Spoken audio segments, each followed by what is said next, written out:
Greetings fellow Mist Wanderers, my name is Steve Morgan and this is DM of the Mists, covering all things Curse of Strahd and Ravenloft. I've had to change my recording schedule recently because my neighbours are getting some building work done. My window here in this room overlooks where they're having the work done, so it's very noisy and lots of background noise. So I'm recording this as we're approaching dusk, so it's going to be interesting that the lighting might change as we go along, and I'll just get swallowed by darkness. But hey, if anything, that's kind of more Ravenloft and more on brand and more on theme anyway. I'm really excited to do this video, my part 2 of Forlorn. Part 1 was everything up to the Castle Tristenoira, or might be pronounced Tristenoira, but I like Noira because it sounds like noir. This is just concerning the castle itself. I really like the time shifting shenanigans, as I'll get into in a minute. It reminded me of one of the first ever PC games I got into as a kid called Day of the Tentacle, one of the LucasArts games, where 3 teenagers go to this mad scientist's mansion and he's got a time machine. One gets sent 200 years into the past, one gets sent 200 years into the future, and one stays in the present. And the actions they do can affect what happens. And Castle Tristenoira really reminded me of that. And Castle Tristenoira is an absolute beast. It is enormous, and that's not even accounting for the fact that the castle changes form depending on what time it's in. I want to share a really funny anecdote, which is when I started DMing D&D about 5 years ago now, I started running Lost Mine and Phandelver, the beginner-friendly adventure, and I remember the first sort of main dungeon in that had 8 rooms, and I thought, how am I going to remember all that? Oh, how sweet and naive you were, past Steve. And then the last dungeon of that has, I should have said spoiler alerts for Lost Mine and Phandelver, too late. And the last dungeon in that has 20 rooms. I was like, how am I going to remember all that? And then I ran Curse of Strahd and we got to Castle Ravenloft, which has 88 rooms, one of which has 40 sort of subsections within it, because it's the catacombs of the crypt. And I thought, how am I going to remember all that? And then I got to Castle Tristenoira, which has a grand total of 171 rooms. And some of the rooms have 2 or 3 different versions depending on what time they are visited. So I feel like now that I've done Castle Tristenoira, I can take on anything. And what made me chuckle as well is that the entrance isn't even Area 1, which is typical of most dungeons. It's Area 161 out of 171 areas. And I remember, I think there is actually something that says, there's a bit of writing in there that says something like, oh, it starts on the castle entrance is 161, and I missed that. And I'm reading through it being like, how do they actually get into the castle? I was like reading from Area 1 onwards being like, surely they should have entered by now. But I just thought that was quite funny. It took a long time to sort it all out, to get the maps into Roll20, to populate them, to do the dynamic lighting and all of that, but it was worth it in the end. It probably was about 2 months of weekly sessions, maybe, yeah, about that, I think, which sounds like a lot. Our sessions are a little bit shorter, they're only about 2.5 hours, but I think the players enjoyed it and looked forward to every session. I don't think they got bored. I got to the point where I was a bit like, oh, it'd be nice when they finish the castle and move on to something different, but I don't think they felt that at all, which was good. In addition to talking about resources and how it kind of played out in my campaign, I'll do a little Roll20 demo at the end. So I recently put out some Roll20 videos, like running Curse of Strahd in Roll20, using the Van Richten's Guide to Ravenloft module in Roll20. And I will do a little demo and show people the maps and what they look like. Because I have had quite a few people approach me and say, oh, how do you handle the maps? So I thought I'd give a little demo of how I did it in Roll20. Let's talk about resources first of all. So the most important one is Castles Forlorn, which you'll see, not only did I get it as a PDF, but I eventually got the print-on-demand version as well. And I'm not one usually for putting post-it notes on things, but I had to with this, because I found it very confusing. So you see the post-it notes here. I've got some of the NPCs and treasure and missives on top. The side is all the Castle Tristenoira rooms, and then more NPCs at the bottom. And you'll see that some of them have 2, because originally, instead of 1 big book, which is how they print it now, it was originally split into 4 smaller books. And you had some of the NPC info in book 1 and some of the NPC info in book 3, which is why I've got like 2 labels for some of them here. So like Morholt orange I've got there, and I've got there because he appears twice. Yeah, it would have been much easier if it was all the individual books, but I think they probably did it that way so that you've got you could have all the books open and you've got NPC information here, and other stuff here without having to like flick between pages. But obviously in my case I had to flick between pages, but it was good. I'm glad I got this, as well as looking like an awesome ornament. I am going to take all of these post-it notes off now that I finished it though. I just want the book pure. But it's, this has got the lore, it's got the NPCs info, I'll give a rundown of the books. So the first book contains sort of the lore of the land and of Tristan and of the people and the sort of main NPCs, and contains the castle rooms. So that is the Weeping Land. Then you get to book 2, Melancholy Meetings, is sort of the rest of the domain. So I borrowed some stuff when I did all the stuff before the castle. I borrowed some of the stuff for when I did that. And then book 3, Eve of Sorrows, is all about the time shifts in the castle, the NPCs haunting the castle. So that's why they appear twice. You've got like sort of the main information in book 1 and then when they're ghosts in the castle in book 3. Other castle NPCs, such as just like random guards and people and servants and things like that, and information about treasure and missives. The treasure doesn't appear in the room. So if you've got like a room, say room 55, whatever that ends up being, if it's like a 5th edition book would say, if it's got treasure in it, but all the treasures listed separately in the end, it'll say in room 55 is this treasure, in room 56 is this. So that was a bit difficult as well. And then book 4 is the maps. I'll put that back here, although it'll probably just like fall over or something. I also used a resource on DM's Guild called the Gothic Conversion. I talked about this in the part 1 video. This is essentially a 5th edition conversion guide.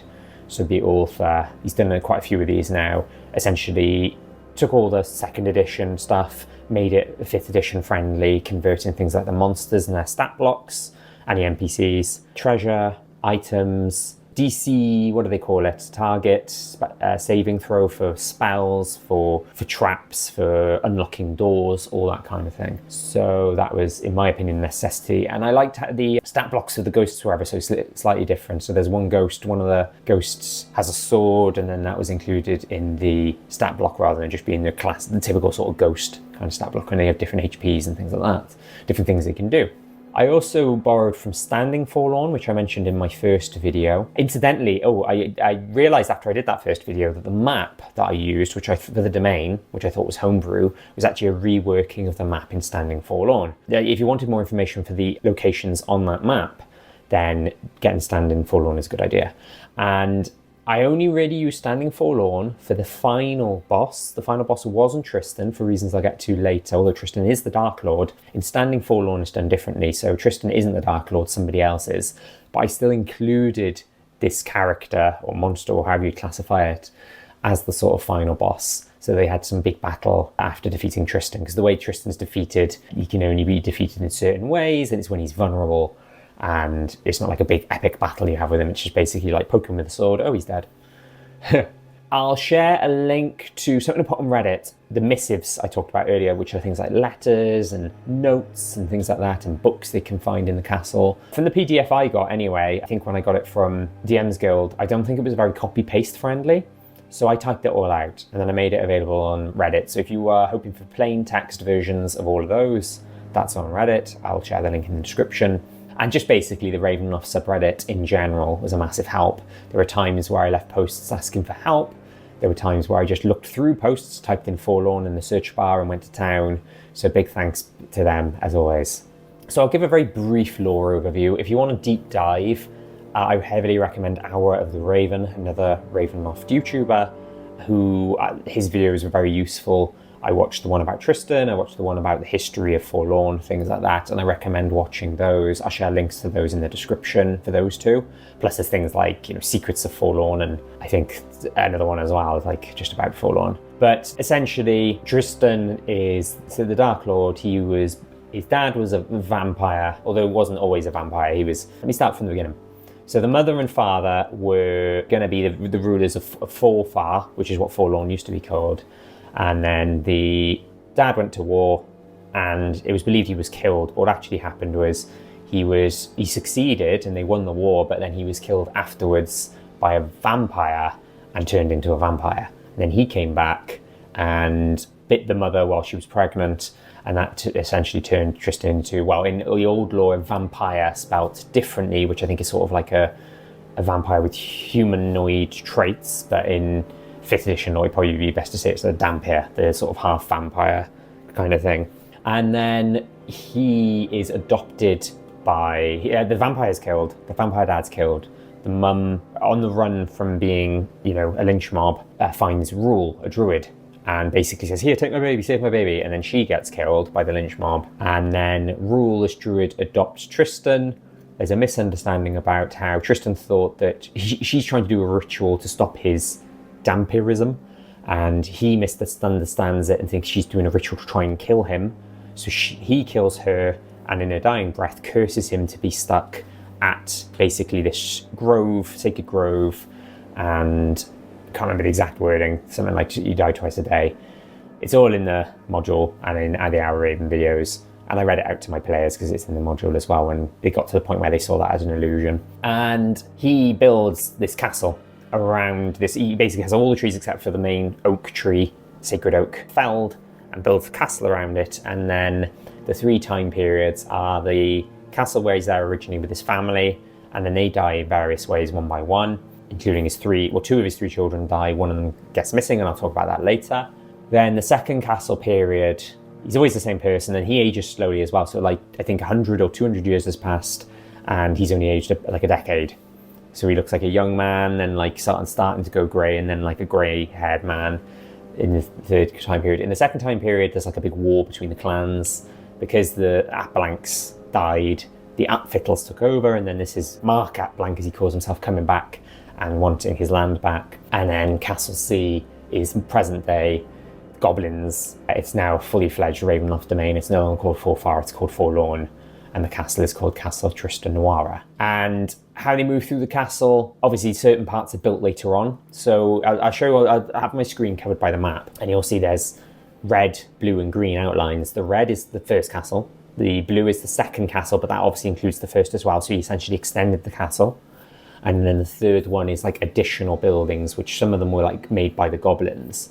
One of the towers in Castle A is ruined in the time of Castle C as well, so that limits how they can move around and stuff. And so they might think, well, we want to go to the West Tower, but then if they get there in like the Castle C time period, they're like, oh, we can't now, we've got to find another way or try and get time to shift itself again.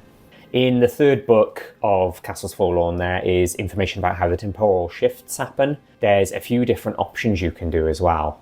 So there are 3 methods for how the time changes. There's the random method, and I mostly did this. So you roll a D100, and when they go past a area that's got like a little blue P on the map, you roll a D100, and depending on what you roll, they shift to either Castle A, Castle B, Castle C, or one of 2 special time periods, which are 1 in 100 chance. One which is like going way back into the future, which is when Tristan's mother gives baby Tristen to Rual, and one way in the future where it's almost like a post-apocalyptic Forlorn, where it's like if Tristen is freed of his curse, the land goes to ruin and he escapes and is chaos basically. So they're quite cool. Neither of them came up in my campaign, sadly. Didn't rolled so many D100s, but didn't get either of those at any point. Or there's a room by room method where I think it's a 1 in 5 chance, 20%, where when they enter a new room you do the shift, or roll to do the shift. And it's DM's choice method, which I used sparingly. I like the random method, but there were times where I always seem to have a habit of rolling Castle C, and there were times when I was like, they needed to go to a different time period, or I wanted it not to change, and even if they passed a blue P, I just didn't do the roll or fudged it and was like, oh, it happens to be this castle, that kind of thing. But I mostly did the random method. There's also timekeeping options. So you can either have independent timekeeping, where, you know, the example it gives is a few minutes go by in Castle A, an hour goes past in Castle B, and 3 days pass in Castle C. Steady state timekeeping, which is, you know, 10 minutes goes by in Castle A and the same amount passes in B and C. This is what I did in the end. So I did steady state timekeeping. And then things could move in the background, which is quite cool. So there was a moment where they told Isolt, Tristan's wife, in Castle A about something, and then while they went off to do something and the time shifted, they knew she was probably still doing something in the background in Castle A, which is quite cool. And there's a frozen timekeeping as well, where time only passes in the time period they're in. And it gives pros and cons about each of them. So this is in book 3 of Castles Forlorn, by the way. So when you're deciding how you're going to do it, if you're going to do it, you can think about what you're going to do. And how did I keep track of it all? Well, I created a spreadsheet. How rock and roll is that? I created a spreadsheet that, I'll show it on the screen now, where it was basically, you can see red for A, blue for B, and green for C, and said, you know, if they go to this room, those are the ones, similar to if you read through it in the book, in Castles Forlorn. And then I made a note of what NPCs would be there. Would there just be random town folk who were just visiting? Would there be any guards? Would there be Tristen in either ghost or Dhampir form? Would there be any of the other ghosts? Would there be any treasure? And so on and so on. And what I'll do is I'll put this on something like Google Docs and maybe share it on the Ravenloft subreddit, and then hopefully it's handy for other people. What I did was I created like a master version, and then when I was running through it, I had a separate version, and then I highlighted different, like if they visited a room in a time period, I highlighted it yellow so I know they'd been there before. This was handy later on when they were like, right, where have we been all together? And rather than make them explore needlessly again, I was like, right, you've done this floor in at least every room in at least one time period, kind of thing. Because their PCs would know that. It took us 2 months out of game, but the PCs were there for like 24 hours basically. And yeah, so I'll make that available to other DMs, and hopefully it's helpful. And there's some treasure and magic items in various rooms, such as a bag of devouring, pipes of haunting and a horn of blasting, but they're flavoured as bagpipes instead of a pipe and a horn, which is really cool. Decanter of endless water, dust of disappearance, an ever-smoking bottle, rope of entanglement, a rod of resurrection, which my players found, so I'm going to be less afraid of killing them now, even more so. And there's also some cursed items there's like a false treasury and a real treasury. My players, funnily enough, found the real one first, then the false one. But 2 of the items are cursed and they don't know it yet. And one of them wants to attune to one of the items soon. So that'll be fun. And there's also a book of vile darkness as well, just there casually in one of the rooms. And that was great because I haven't got any plans to do anything to do with Vecna, and it's supposedly the book that Vecna penned. But Kaz, Vecna's rival, has a Domain of Dread, and now it's open to the possibility that they're going to go to Tovag. So that's great, and I'll probably be running that soon, and there'll probably be another video that follows this one. In terms of music, I'm a big fan of tabletop audio. If you've seen many of my other videos, you know that I almost always use their stuff, except for the final battle, which I'll get to later if I remember. But for the 3 castles, as in castles in the time periods, I use different music. So I'll include them here, and I might play some snippets as we go through the rest of this video. It was a cool thing to remind the players, let the players know that it had changed, rather than obviously just saying, oh, this castle looks new and now we're going into this room, or that the castle looks gross again, and that's the Goblin time period. And when they first arrived, I kept rolling on the present day, so they didn't get a time shift for ages, and then when the music changed, they were like, what's happened?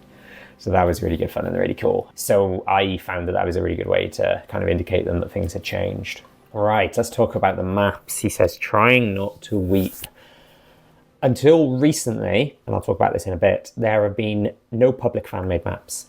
I took the maps from the PDF that I got on DM's Guild, because I got the book, print on demand, but before that I got the PDF, turned them to images using a PDF to PNG converter, cropped the images, the maps, counted the squares as well, so I had there's no I had to count each of the squares, horizontal and vertical, and they're not all necessarily the same. Some of them are slightly different sizes. I had to straighten them up because the way they've been scanned, I think when DM's Guild made them available, they basically scanned them using a scanner. You scan the pages of the actual booklets, and sometimes they're a little bit off. So I had to rotate some of them by literally 0.1 of a degree, which wasn't always reliable because like the 2nd and 4th floors, no matter how I rotated it, always were a little bit wonky and didn't quite line up with the grid, which I'll probably show in the Roll20 demo later.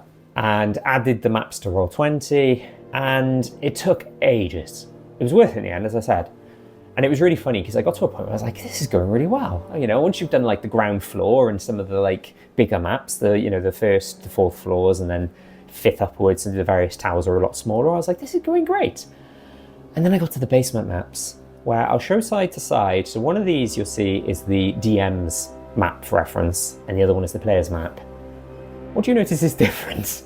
Massive chunks of it missing. I don't know if this is a misprint. I don't know if this is done on purpose. I don't know if it's because DMs are expected to draw the caverns.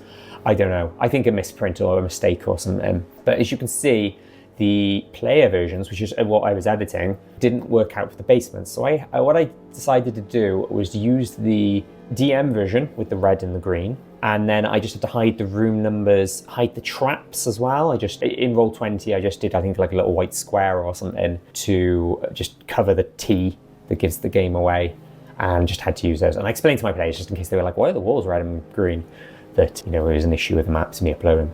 A change I also did as well is, this is one of these maps where north isn't up, north is left.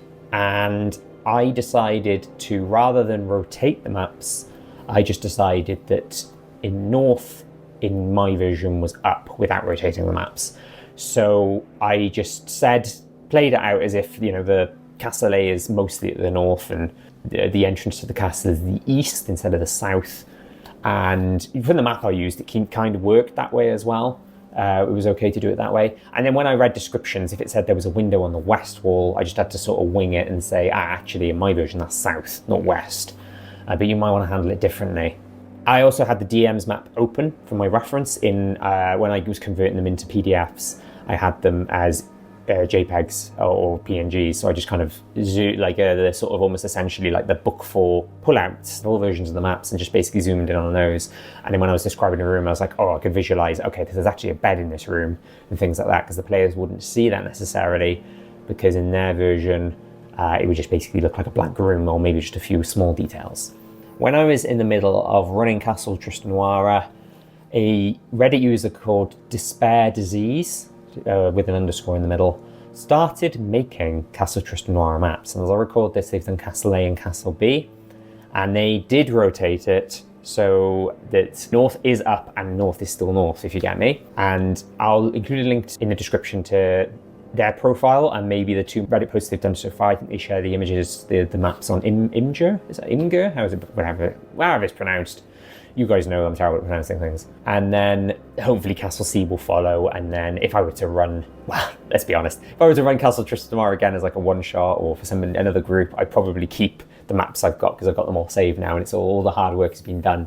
But for people who want to run it brand new, you might want to use those maps. They look great. I also made some maps myself. So as I mentioned earlier, there's 2 special time periods that can be triggered, one way in the past and one way in the future, Unholy Night and the Dire Warning, respectively. And there aren't maps included for those. So I made maps in Dungeon Draft, put them on the Ravenloft and Dungeon Draft subreddits, and I'll include a link to those as well. I even did 2 versions of one of them because I like doing it as this kind of like almost barren wasteland, Mad Max style post-apocalypse. But I think it's just the actual description is just slightly overgrown with weeds. So I did kind of like a greenish, weedy one and one that was kind of like barren wasteland. So there are just 2 versions of that. Worth mentioning as well that I found a video on YouTube that was somebody in a very, very early version of Minecraft. I think Minecraft had only been out a year or so at that point, created Castle Tristenoira on Minecraft and posted a video to it. They go through, I don't think there's any volume. They go or if it is, it's really quiet. They go through and that kind of helps for kind of getting a visual of how the castle connects and that kind of thing. Similar to, I know that people do that with Castle Ravenloft and find that handy for Castle Ravenloft because Castle Ravenloft can be quite confusing as well. I'll include a link to that because I found that handy. I think there were just 1 or 2 moments, maybe it was the Barbican, the Castle C entrance that goblins built, the sort of additional little fort outside. They've got to go in and then they go up like this ramp and then across the drawbridge. And then once I saw that, I was like, I get it now. So I'll share a link to that. I've just turned up the brightness as it slowly gets darker in this room. Random encounters and monsters, I mostly used what was recommended in Castles Forlorn and the Gothic Conversion. However, my party, the Gothic Conversion, I think is intended for levels 4 to 6. My players are like level 15. So I needed to add more stuff and make things tougher. I did put a Reddit post asking for suggestions and ideas for tougher monsters to add to Castle Tristenoira and got some great suggestions there. And I ended up adding, got a bit of a just sort of random list here, a Spectral Guardian, that's from Tome of Beasts. I did a video about Tome of Beasts, the sort of third-party monster manual, if you will, additional monsters you can add. And Spectral Guardian is one of them, actually, in that video, so feel free to check that out. But I included one of those.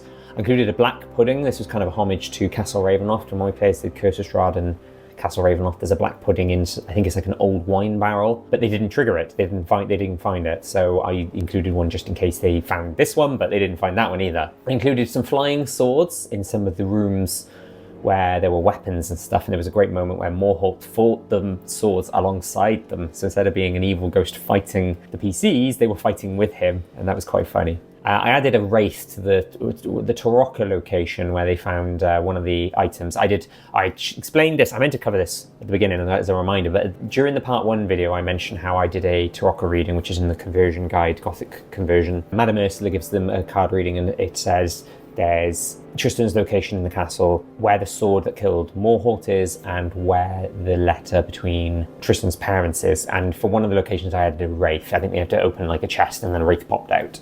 I made some of the Castle B guards archers. They're suggested as being veterans, with their leader being a gladiator, but I also added archers because they try and execute a prisoner using archers, so it made sense that some of them would be archers. I did a rug of smothering in a room where it said there was a rug. I did various just like little things as well. If it was a room that was covered in cobwebs, I'd add a swarm of spiders. There were times I'd add like swarm of insects, swarm of rats, just to kind of have these little battles every now and again, so they're just wandering around the castle and there'd be no combat at all. I did wolves in the courtyard because there's a moment where Gilan, one of the ghosts, these aren't real wolves, they're like ghostly wolves, and then something happens and they disappear, even if they're still fighting them and haven't defeated them. And what's a shame as well is shortly after running that, I discovered Tome of Beasts, and they've got a swarm of wolf spirits stat block, which would have been perfect for that. But I just used a few, like a dozen regular wolves or something like that. There's Grimishkas in some of the places, so I used the 5th edition equivalent in a room where goblins like to try and have, there's like a fighting pit, and they like to get Grimishkas to try and fight each other. And Grimishkas are quite funny in 5th edition, that they kind of, like gremlins, they kind of react to magical goings on. There was a battle where one of the NPCs had never seen a Grimishka. Obviously the PCs and one of their NPC allies knew what they were, but one of the NPCs was an Eternal Order higher up and cast a spell, and then just all started reacting, and it was really funny. I added a gallows speaker alongside spectres in the room with the app fiddle windows. So there's a room with some stained glass windows of all of Mark ApBlanc's enemies, and all being depicted in like horrible ways. It's how they were all executed. And then there's supposed to be spectres that appear, and I was going to have a gallows speaker as the leader, gallows speaker being from Van Richten's guide. They didn't end up going in that room in the end, which is a shame because they still haven't fought a gallows speaker yet. There's a necromancer in Castle B called Lucy, and I was going to use the necromancer wizard stat block for that, which I think is recommended in the guide. But then in the art, it looks like a flesh golem on the table, so I was going to have it as a flesh golem, helping her as well, plus she can summon some zombies, I think, as well. But I didn't add much more than that, and you'll notice when I go through that list, there's a lot of low-level challenge rating things there. But what it ended up being was almost like a battle of attrition, and you see people say this about Castle Ravenloft, actually. And even though there weren't too many moments where they were in real danger of being TPK'd, the wizard nearly ran out of all spell slots, and they actually ended up having to take a long rest while they were still in the castle instead of going somewhere else to long rest. So it was still, I'm glad I didn't go overboard and add too much more or add really tough stuff, because even though they didn't see all of it, and even though some of it was quite, unchallenging or like weaker enemies, it was still kind of added up. They probably did like 20, even though some of them were like little battles, they probably did like between 10 and 20 encounters during the whole time they were there. I also considered adding the bagpipe ghost, which you see in the art, but couldn't think of anything for him. But if I were to consider it in the future, I might have like a ghost with bard spells or something. Let's talk about Tristan and running Tristan next. So in Castle A, the oldest time period, he's called the Bard ApBlanc. No, sorry, he's called the Minstrel ApBlanc, but I chose the Bard ApBlanc. Castle Period B, he's called Mark, and in Castle C, I guess he's called Tristan. I don't think it says, so I assume he's just Tristan. He is obviously the same guy every time, but it's almost like a persona he has, or a different name he has. And like, even though in Castle A he's known as the Bard ApBlanc, the kids know he's called Tristan, for example, his kids. One thing I was concerned about is the players finding out how they can actually defeat Tristan, because it's not very obvious and easy that they find these 2 hidden rooms that he hides in during the solstice and equinoxes when he grows weak and he's no longer a ghost or a Dhampir, he's just like a human, basically, a mortal.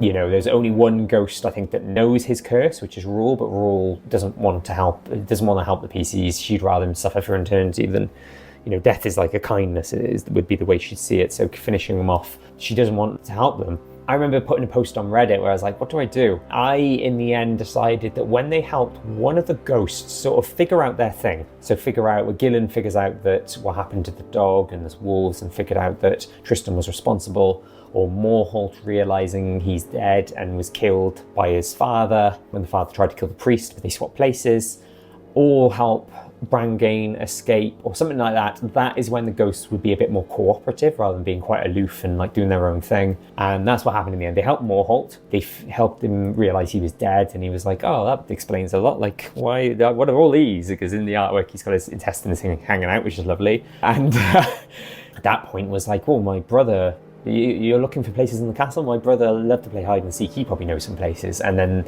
Gilan, in ghost form, even though he hadn't been fully helped, he kind of was a bit more helpful to them then, and was able to lead them to like the different sanctuaries and things like that.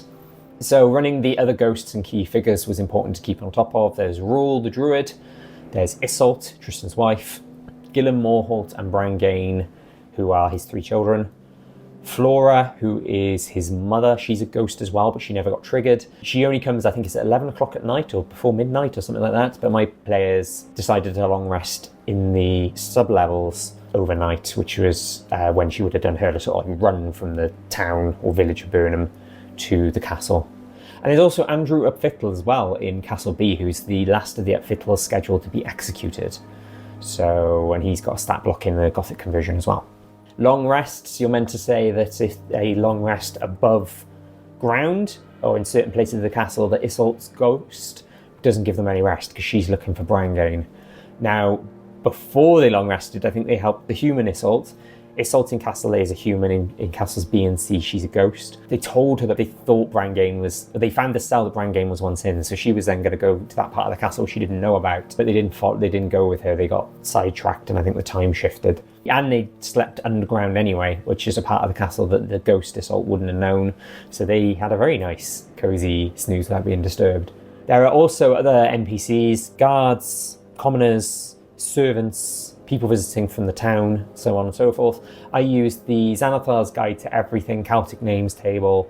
It's D100 table there for like people's names, and that was just handy to just give random names that for servants if they asked the servant what their name was. But we're still in keeping with the theme of the Celtic Druidic type names. And I borrowed art from Google Images, which I don't like to sort of share here in case anyone takes issue with it, because some people I've seen, unless they say, oh, it's people can use them whenever they want, or Creative Commons style, whatever it's called, where you can kind of share with credit. I did see someone once who was like, here's my art for my PC, but please don't use it. You're not allowed to use it. This is my PC. I don't like the idea of other people using my PC as an NPC in their games.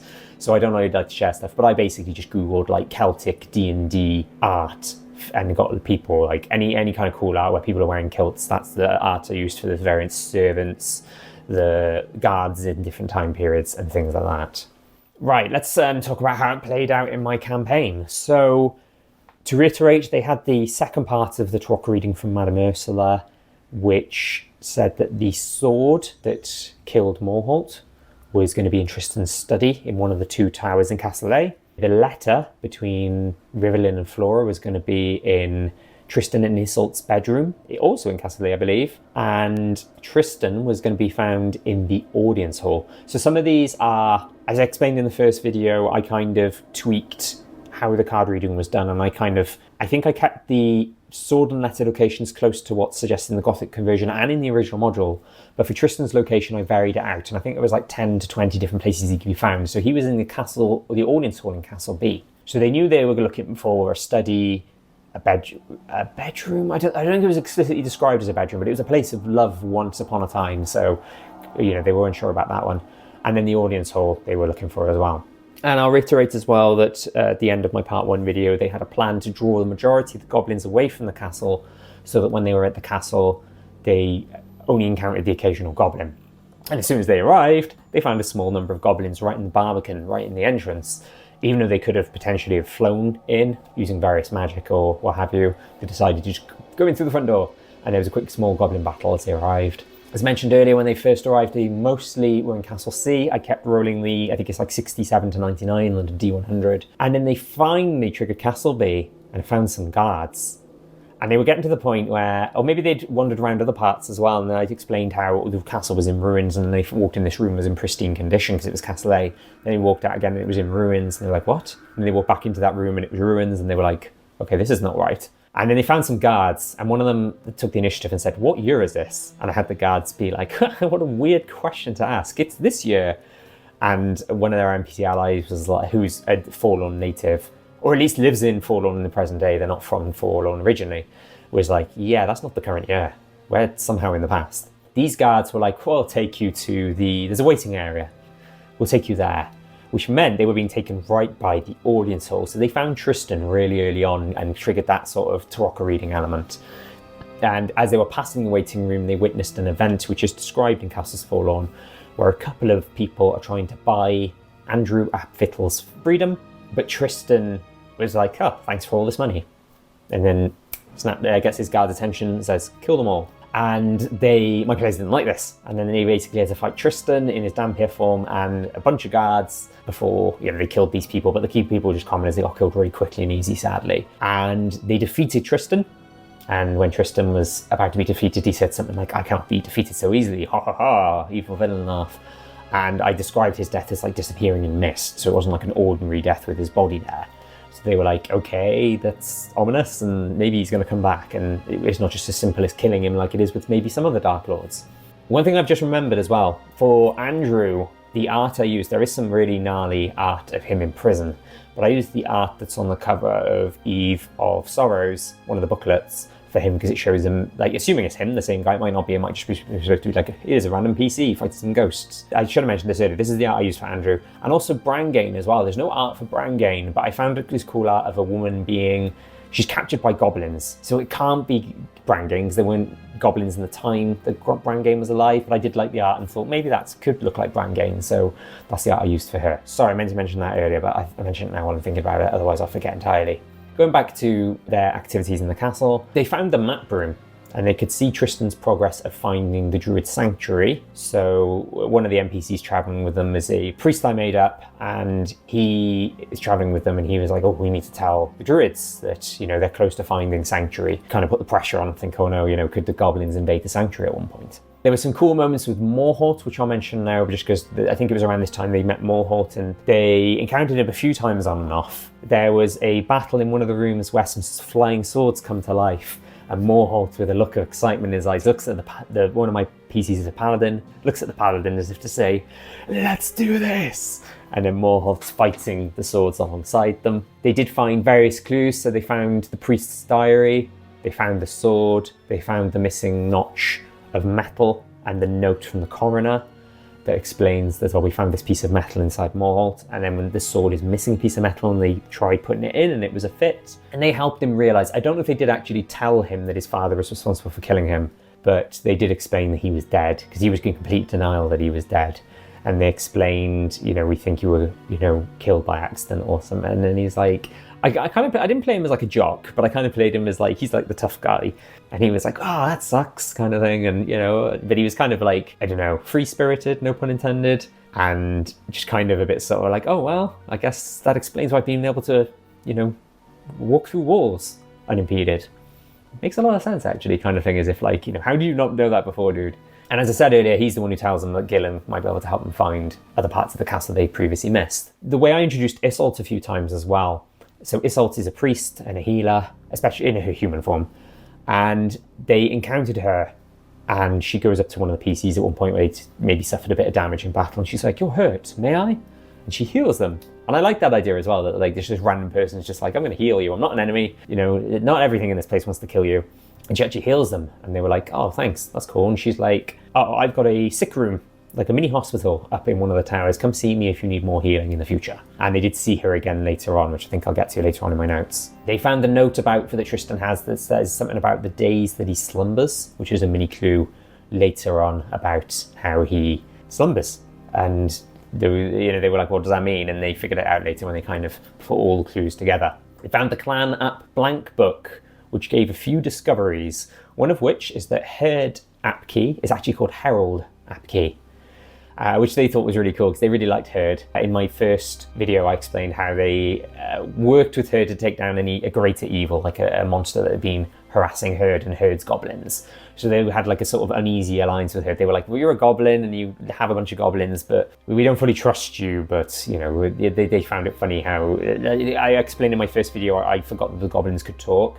So Herd was the only goblin in the entire place who could talk. So they found it quite quirky that they were friends with this talking goblin while the rest of them were mute. I also included a cool thing where there's a thing in Castles Forlorn called Death of an Ancestor, where what you're meant to do is, if you can fit it in, have a PC, have one of their ancestors be that they were a Forlorn native or passing through Forlorn hundreds of years earlier, during the time of roughly Castle A, and Tristen saves their life.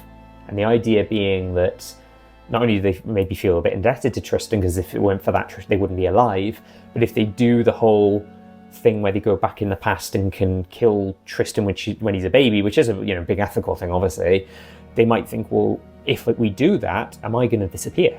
Because he would have been there to save my ancestor's life. Now, this worked really well for one of my PCs because they're a rogue who's a wood elf. She took a feat where she could cast a few druid spells. So I was like, perfect. She's going to be someone who, when she arrived in Forlorn, I said she could kind of almost feel like her powers getting stronger as well. And it turned out that her father was like a traveling wood elf, and he was the one who got saved. Because it's an elf as well. I couldn't say an ancestor as in like, oh, someone, your great-great-great-great-grandfather. I had to just say your father because, elves live for hundreds of years. Even grandfather might have been a push. The idea being that her father was saved by Tristen, left Forlorn before it became a domain of dread, and then eventually settled down and had the kids, including the PC. So that kind of worked really well. And I thought that was a really cool sort of like, what's what I'm looking for? Just like a truth bomb, like the sort of dun dun dun moment. So that was good. When Gilan, I'm kind of bouncing around a bit, sorry, especially timeline wise, which I guess was kind of fitting given what the castle is like. But there was a moment when they saw Gilan, before Gilan was helping them, where he's trying to feed his dog and he gets upset. And in the stat block I used, he's got telekinesis. And like something out of some sort of like horror movie, he made one of the PCs, he like threw them against the ceiling. And, I said took a bit of bludgeoning damage, almost like reverse fall damage. And then they managed to talk him out of stopping attacking. Nothing of them were like, they didn't want to hurt him. They didn't want to attack like a ghostly child. There was enough persuasion checks where I said, yeah, you get through to him. And then he lets go of the spell and the person just goes, oh, and falls to the ground, taking more for bludgeoning damage. I did a cool thing as well where when they rescued Andrew Fittler in Castle B. So this probably takes a little bit of explaining. So there was a whole thing with one of the PCs is the daughter and she's from Forlorn, and I explained a lot of this in the first video. They meet the father and grandmother. So the grandmother is Sheila, like the head of the druids, and the father's called Seamus, and he's the priest who's been traveling with them. And the mother is missing, presumed dead, but she's actually in the dungeons in Castle C. So what I did as well is, when they released Andrew Fittler, he said he was confused because he thought he heard Gilan trying to get someone to play hide and seek with him, even though they were in a cell, and it wasn't him. He was like confused because when they released him, he was like, there should be someone else in one of these cells. I heard him talking to someone. And it turns out it's because Gilan was talking to someone in Castle C, and they go back there later and they find Fiona, which I think is a name I borrowed from Castles Forlorn, but it's not. I've kind of homebrewed a little bit. And it turns out that's Seamus' wife and the adopted daughter's birth mother. And so they rescued Andrew Fittler at one point, and he escaped and made it back to Burnham, although I think it says in the module that he may get recaptured, and his death triggers Forlorn being a domain of dread, so he has to, he's scripted to die no matter what happens, I think. Which I think my players will be gutted about when they hear about that, because they really liked him and were hoping they made a difference. But they also saved one of the sort of druids. So I did the whole thing about there's a few druid captives, but made it like a named NPC rather than just like a random druid. And they found the Brangain cell, which I think I mentioned earlier, told Isolt about it, and then she goes to find her, but that all happened off screen. And I think I played it that she gets Brangain to safety as well, but then she goes back to the cat. Maybe she gets Brangain to Burnham and then maybe to leave Forfar altogether, Forfar/Forlorn, but she stays, and then that's still true. She still is there for when she dies and is still in the castle instead of escaping with her. They found the trapped hallway in one of the sub-levels, and they found the bigger treasury and took all those items. There was a moment as well where they saw Rual. So they were by the Sacred Oak, and Rual did an illusion. I think this is in the module as a suggestion. She shows basically Tristen as a teenager killing her and doing the curse. You're cursed to stay here and die twice a day when the sun sets or whatever it is. And then she retreated, but they do see her later a few times. They had a second battle with Tristen, but the first battle in the ghost form. I think that was in Castle B area, in the castle to the sort of left side of the map. And he retreated though. So there's a thing where in the stat block I used, if he waits 10 minutes in there, he can recover all his hit points. He retreated with a view to attack them again at some point. And then he had a third battle with him as well, second as a ghost. He nearly KO'd the wizard, because the wizard went ahead to scout because he could transform into a raven. He's a were-raven. And he got 3 big hits on the wizard. The wizard's got very low con, so even though he's level 15, he's got very low HP. And nearly got killed in one round in 3 hits, all of which hit, and one I think was a natural 20. But then they all managed to defeat Tristen again in ghost form. While they were trying to navigate around. Gilan was trying to do hide and seek with them and lead them to different places, mostly down below. And that was around the time they had their long rest.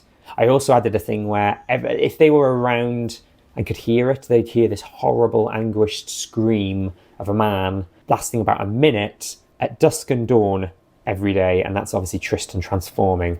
So there were a few times I said, oh, you hear this really horrible, agonizing scream, and then it stops. And they were like, okay, that doesn't sound scary at all in the slightest. And then another time where it happened again, and they were like, okay, there seems to be a pattern to this. They found as well, when they were down in like the depths, I added and I talked about this in the first video, I like the idea of like goblins being, obviously the original goblins were the people of Forlorn transforming, but there was a pool of water in the cavern. And I really like that was kind of like new goblins were born from that pool once a day. It was similar to sort of like how the Uruk-hai are born in the Lord of the Rings. So yeah, they found that at one point, and then they found like a goblin in there and just defeated the goblin. They were like, this is weird and gross. Don't like this at all. Those goblins where I did a thing, I'll talk later, where when Tristen is defeated, any goblins that were originally people reverted back to being people, but any goblins born this way they were like fake goblins, essentially, or fake people essentially, so they just disappeared entirely. They found the Book of Vile Darkness, which I talked about earlier. It's in one of the sort of rooms at the bottom, and they found the second false treasury as well, where they took some of the cursed items, which I also talked about earlier. Then an interesting thing happened. They left again. This is after they had the long rest, after they defeated Tristen in both his forms, and when they went back up, it was Castle A, so it was the oldest time period, and it was their first time seeing Tristen in this time period. Tristen didn't recognise them, as he'd fought them in Castle B and I think possibly C, and he was like, adventurers to my castle, please, I've got a job for you. There's this horrible ghost that's haunting my family and, trying to get revenge for something that happened, and I'll give you lots of money and treasure if you defeat it. Her name is Rual, and she is, you need to defeat her, to try and give this idea that maybe he's not the Darklord and the Darklord is actually Rual. Although at this point they kind of knew about how Morholt died and about Brangain disappearing and was actually imprisoned. So they were like, yeah, you're not telling the truth. But it was quite cool having Tristen. They saw him and like, oh no, bracing themselves for another fight. And he was like, hello, strangers. Welcome. I thought that was a really nice touch. And they ended up finding his 2 sanctuaries. So he's got 2 rooms below ground, which he hides in during the equinox and the solstice when he's weak. They're heavily trapped and there's nothing in them. On my players, they used Dispel magic to dispel the trap. One of them accidentally stood on a poison needle trap in one of the rooms, but they were confused. They were like, why would you heavily trap a room with just a bed in it? So they saw there was nothing else magical in there. There was nothing else. And that's when they twigged, he goes here to rest up. He must be times where he's weak. They did go to one of them in Castle C time period, but then they went to one in Castle A time period, and they went back later, and I said, all the traps have reset, because probably they disabled all the traps in Castle A, and when Tristen went there, he put all the magic back, and then they knew, he's probably going to hide in that one in the present day, because the other one's compromised, and they knew that, that's the one to go to and find him in, when they find out later on that, it's something to do with that, the equinox and the solstices. They see Rual again and try and ask her questions, and she explains that she doesn't want them to kill Tristen. She wants Tristen to suffer and will refuse to help them.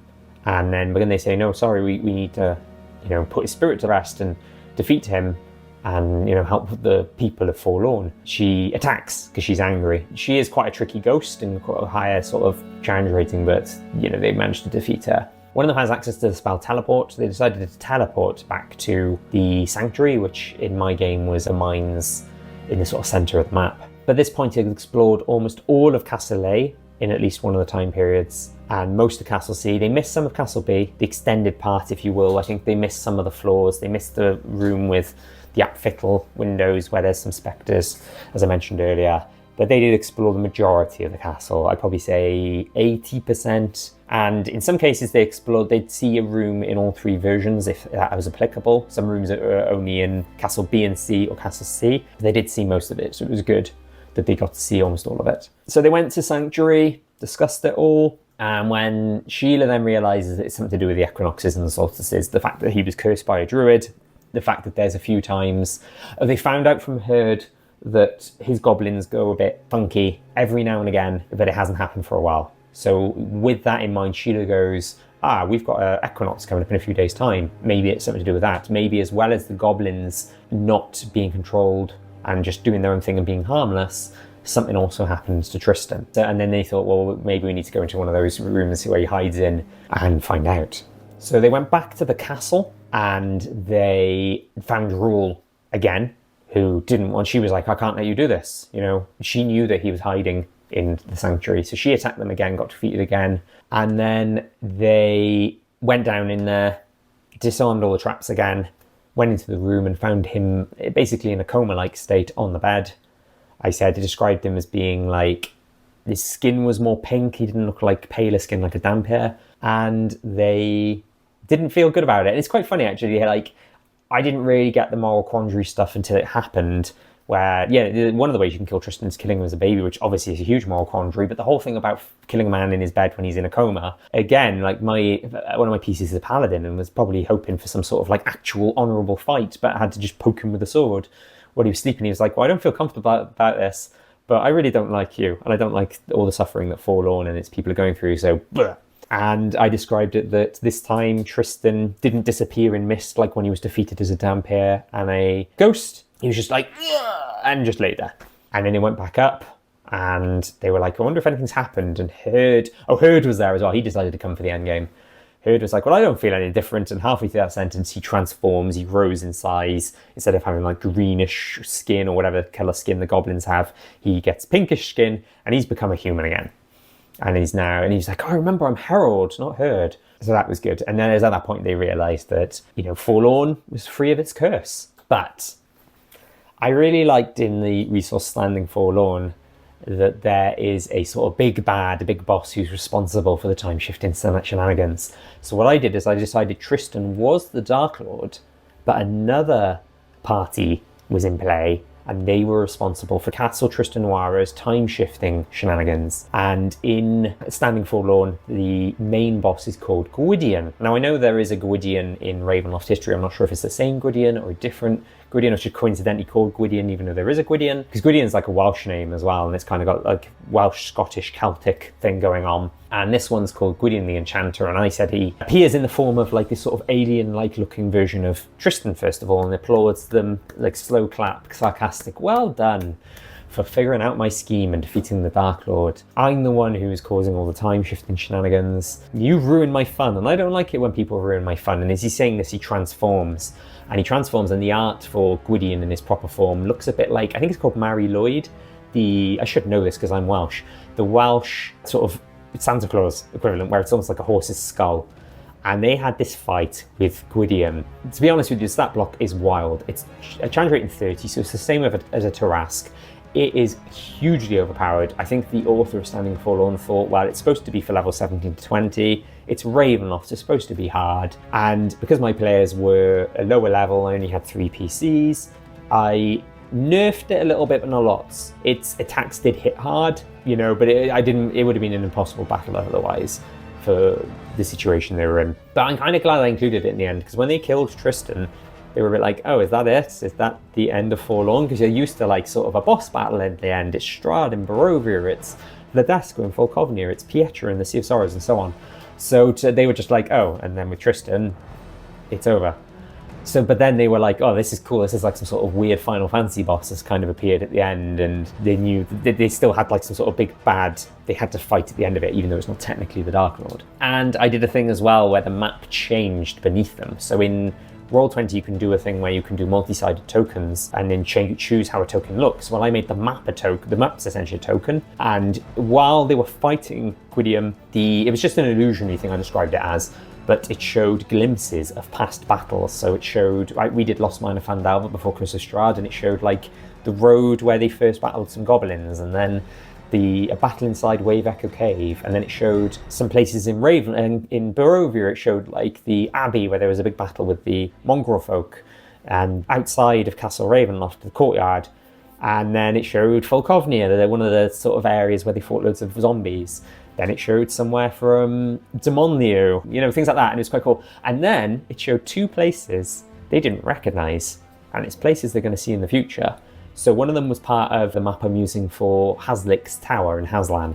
So they're going to do Tovag next, and then they're going to do Haslan, and then the Shadowlands. And the end game is going to take place in Darkon, and there's a map I found that shows Neverchar Springs, I think it's called.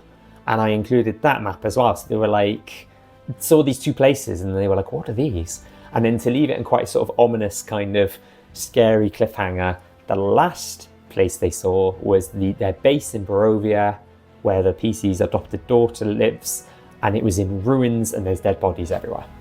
And it could be the past, it could be the future, it could be fake, it could be that never ever happens, but then they were like, oh god, we need to get home straight away and make sure everyone's okay.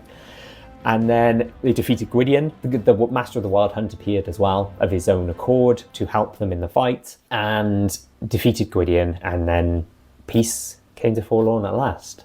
And then they left. They were able then to leave the domain. The mist borders were open, as opposed to being like fully closed all the time, similar to Barovia. I did actually plan for them to only be open a minute a day, which is the minute that Tristan transforms in his 2 forms. So a minute at dusk and a minute at dawn, the borders are actually open and you can go through them, and that's how the adopted daughter managed to get out in the first place. But it never came up, but that's the way I treated it if you want to do something similar. And that was it. And then they were able to go back, they were able to leave Forlorn. They kind of left Sheila and the leader of the Druids and her Herald, not Herd anymore, and his clan to figure out sort of rulership and, you know, where do we go from here, you know, in the future? Like, does it get renamed to Forfar, you know, to sort of pick up the pieces and mend Forlorn.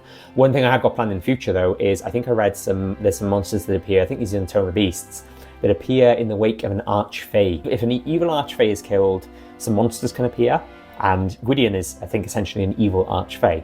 So I was thinking of having, in the future, if they go back to Forlorn, they may have to fight some evil Fey creatures that kind of come in its wake. I'm gonna switch now to a video of showing a demo of Roll20. However, I'm running out of time for recording today. What I'm gonna do is, so I'll record that probably at daytime sometime and probably be wearing different clothes, just to explain if you just see me looking very different. But I'll still record the outro now. So you'll see the Roll20 bit, and then I'll come back to me as I am now, talking after that. All right, and I'm back. You should be able to see here the map on Roll20 of the ground floor of Castle Tristenoira. So just to explain, I should jump ahead to where the actual entrance is. I talk about this in the main part of the video. This one, so one of the maps near the bottom, this is where the actual entrance is. So it's like one of the later maps, one of the sub-level maps. But it's sub-level in terms of just not the interior of the castle, but the exterior as well, because it's lower down than the rest of the castle. This threw me for a little while and then finally figured it out. If you look, I've added some goblins. I've labelled the numbers of the rooms are red. And it'll be better to show this on the ground map, floor map actually. If an area is all 3 castles, it's labelled A, B, and C. Got to be careful what I show here, because some of this art I just grabbed from Google Images and you don't know if the people actually want me to use it. Some of them you'll see are like, I think that's like standard D&D guard art. But then for some of them all like Celtic looking guards and stuff, I borrowed from just places on the internet and people's cool artwork. You'll see over in the corner, I've got all the tokens ready for random encounters and for Tristan and the ghosts over here. One of them can cast, I think it's called Bigby's Hand. I think that's Gilan. So I've got those ready on every single map. And you'll see here, so this is sort of, so they come up from the bit I showed earlier. So this is like the ramp up. This is the drawbridge and then into the castle proper. And I went overboard with my notes. So all of the writing you see is on the GM layer, so only I can see that. And you'll see that's where I put the A, B, C, you can see the little blue P's like that one. And then any notes about doors. And this was just a good prompt, because if they walk into a certain room, for example, this door and wall doesn't exist, I think, in Castle A, possibly Castle B as well. So if they walk into this room later, this door shouldn't be here. So I could then say, it's secret. It's not really secret, it's hidden, or it doesn't exist, but it'll hide it for the players and they'll think that's a wall. And then knowing, like you'll see here, if I zoom in a bit more, I've written notes like in A, this door is locked, in B, it's locked, in C, it's broken, this does not exist in A, and so on and so forth. So this is kind of the main castle A. You'll see these are the player maps as well, the DM maps. All of this, instead of being outlined in brown, is this set area be outlined in red, because it's Castle A and therefore Castle B and C as well. This is blue because this is the extended part of the castle that appears in Castle B, so it appears in B and C, and so on. So it's funny when they went outside in Castle A and I was like, oh, ignore, like obviously if I show you like dynamic lighting, you'll see there's walls and stuff here. But actually, I'd say to them, even though they see walls here and this entrance here, I'd say that doesn't exist. It's just fields. So trying to get my head around all that was a heck of a challenge. You'll see it kind of carries on. Made a note here, the statue's only half finished in B. That's the statue that ends up being here in C. And things like the stables, there's some Grimishkas and goblins in this area. Some more goblins there. So that's floor A, that's the ground floor. I'll just go through more really quickly because just in case I pick up on something. Sometimes I added stuff, like I think there's actually skeletons in this room, but because my players are a higher level than what this is intended, or at least the conversion guide is intended, I added extra monsters. So I think it says there's some skeletons hanging on the wall that's going to have them animate and attack. That was a Helmed Horror, but I changed it to a Spectral Guardian in the end from the Tome of Beasts. And I added a gallows. So basically when I made this sort of separate Roll20 thing, I had like a version of it almost all done, and then I added stuff later. So in the main video, I say, oh, I actually added a gallows speaker in this room, but then that was a later addition I thought of. So when I first created these maps and put them in their own sort of game on Roll20, I didn't have the gallows speakers there, but that's the room where I had like 1, 2, 3, 4, 7 spectres, and I would have added a gallows speaker too. A black pudding over here was going to be like somewhere in here, but it's quite a small room, so I wasn't, I was probably going to put it in and make it active when they like went in that room and awakened it, so to speak. Rug of Smothering. I think there's some insects, but they only appear in one time period. Bugs see only. So I made myself lots of notes. And then as you can see, like labelled rooms, labelled the time period as mentioned earlier, labelled where stairs went, down to 25, down to 27. Where this is really handy is we can see spiral staircases, and it says up to something and down to something, for example. There's a hatch there that goes down to 26, and so on. Third floor. This will probably just end up being more of the same, but I'll show it just in case. There's the flying swords I added to that weapon room.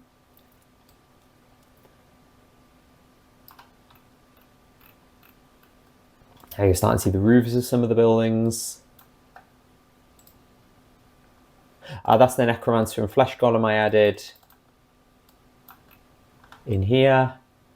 Got the zombies at the ready as well. Reminder there that the Flesh Golem goes berserk if 40 HP or less. Fourth floor.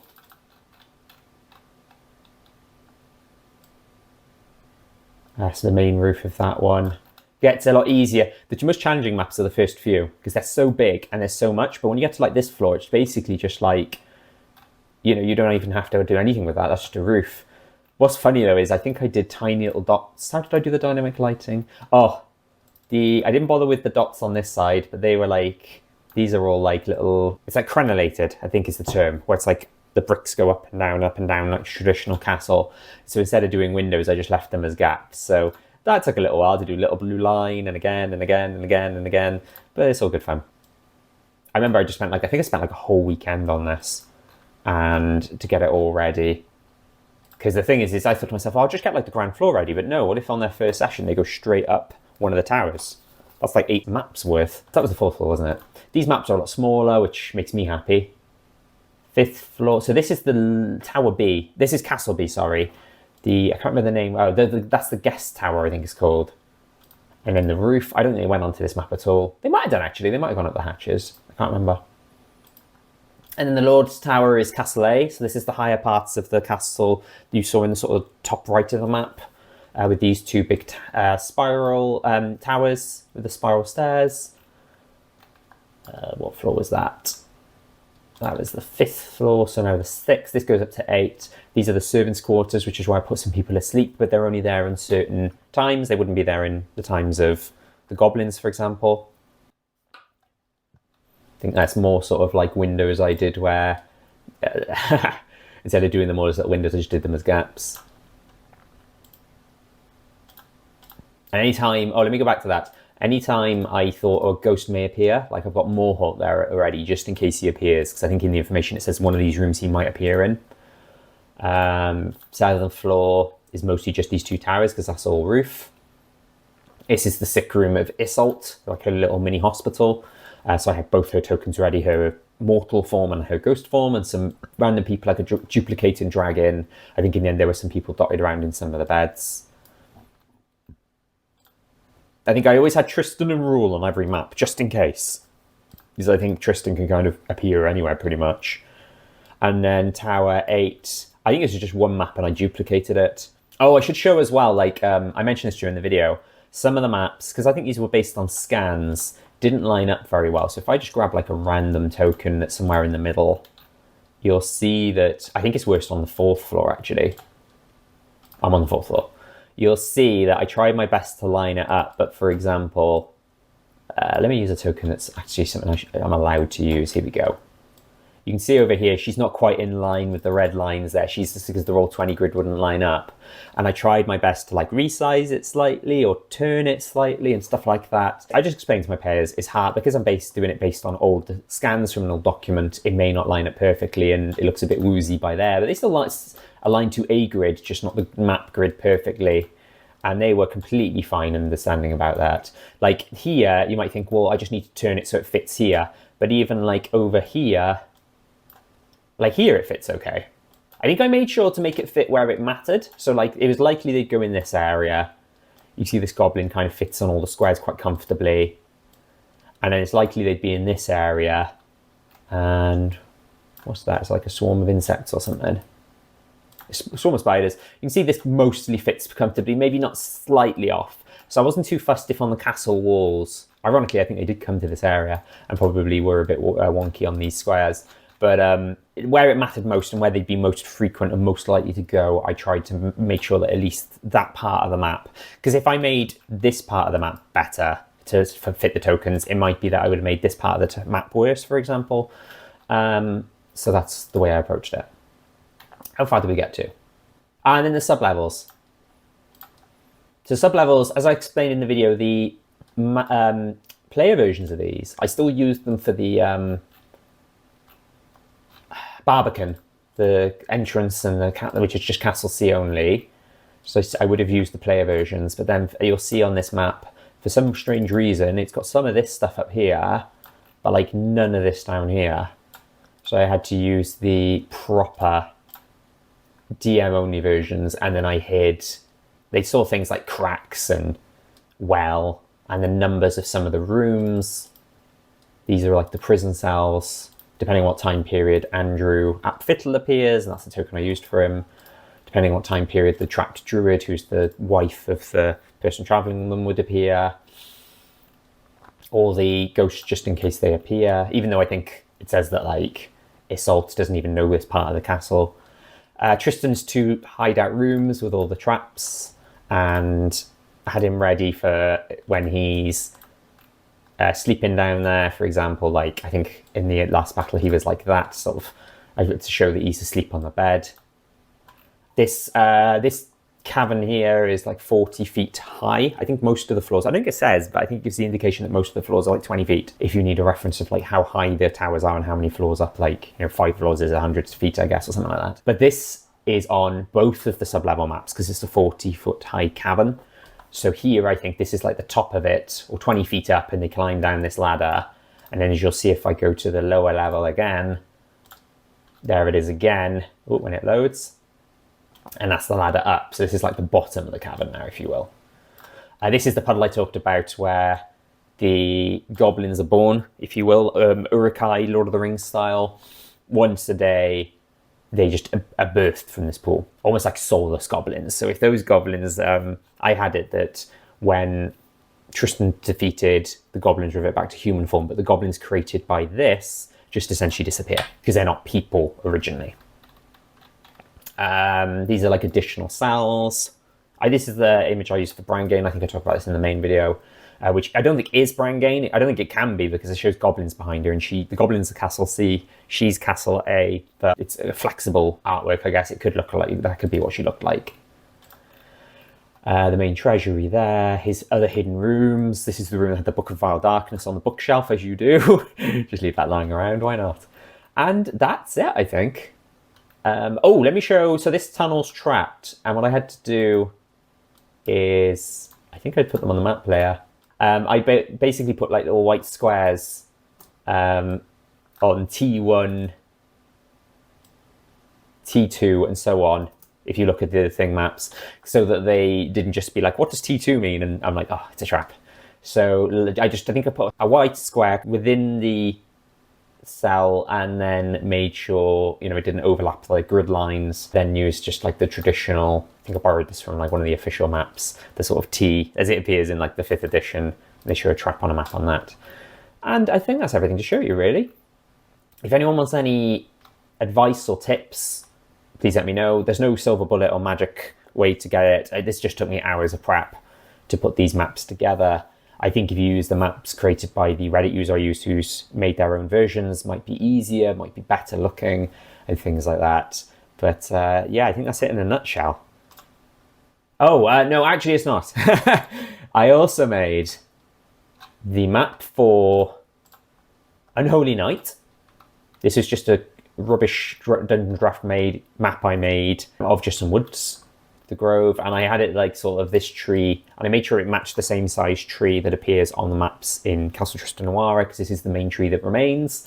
That's Rual there as a human. Ignore, I don't know if she has art of her as a human, she just, her art always looks like her like that. That's Flora, who had the baby Tristan, and this is the bit where she's being chased by the mob, and the players can be plonked here and they can help her or whatever. They could consider stopping Tristan, killing Tristan here, as messed up as that is. And I also did a dire warning. Skeletons. That's just a reminder for me to put like some skeletons on the map, because the idea is that when they go to this time period, they see their dead bodies. Like if they attack the tree, they get this premonition where like of Tristan. Did I put the other version on here? No. I made a version of this as well where it's greener, because in the actual module it says that it's just overgrown with weeds. But I like the idea of it being quite post-apocalyptic and barren. So I like a sort of more scorched earth kind of look. And there's a druid who appears and he's like, no, don't attack the tree. I am from a time period where Tristan escapes. Oh no. And yeah, so that's it pretty much. And then yeah, I would have put them on this map with some skeleton tokens, not skeleton the monster, just like some sort of, you can do a thing here where in Roll20 you can just grab from the web. Yeah, you can just put like little dead skeletons on the map. So like I could have done, oops, could have done that and that underneath their tokens, or where their tokens were as well. That's a pretty good one. And, you know, have a few and like rotate them. So if they were positioned, I got 3 players. They got a few NPC allies, but I would have just done 3 players. So if they were like here, here, and here, when one of them, let's say, tried to attack in a tree, I put their tokens maybe next to their dead bodies, their skeletons, and that's quite cool. And I think that's it. I just have a quick more look just in case there's anything else I wanted to point out. If I don't talk about something in these maps and you want more information, please let me know. Leave a comment, reach out to me. I'm more than happy to answer any questions, because this was hard work and I want to make it easier for other DMs as much as I can do. Thanks very much. And that's it for this one. So yeah, what an adventure that was. Really enjoyed running Forlorn. I was really intimidated and scared running it. The whole idea of running it was just because of the whole adopted daughter tie-in, and somebody on the Ravenloft subreddit said, oh, if the adopted daughter has got red hair and has got magical abilities, maybe she's from Forlorn. I was like, yeah!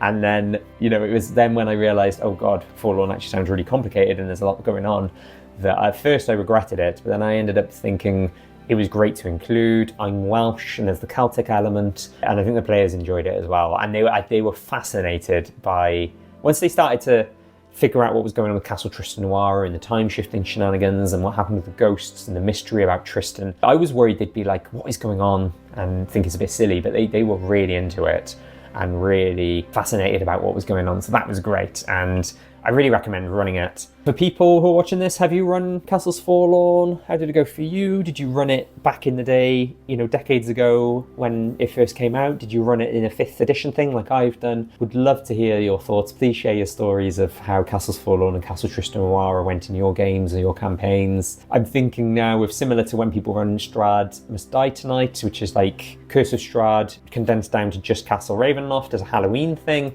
I'm thinking of just in the future doing one-shots that are just Castle Tristenoira, because it took so long to get ready. I don't want to just run it once and that's it. I want to make the most of this and run it multiple times, especially now because I know it all as well in my head. Videos coming up. So I don't know what I've got coming up. Probably some more NPC videos. I'm going to be running Tovag soon, so that's likely to follow.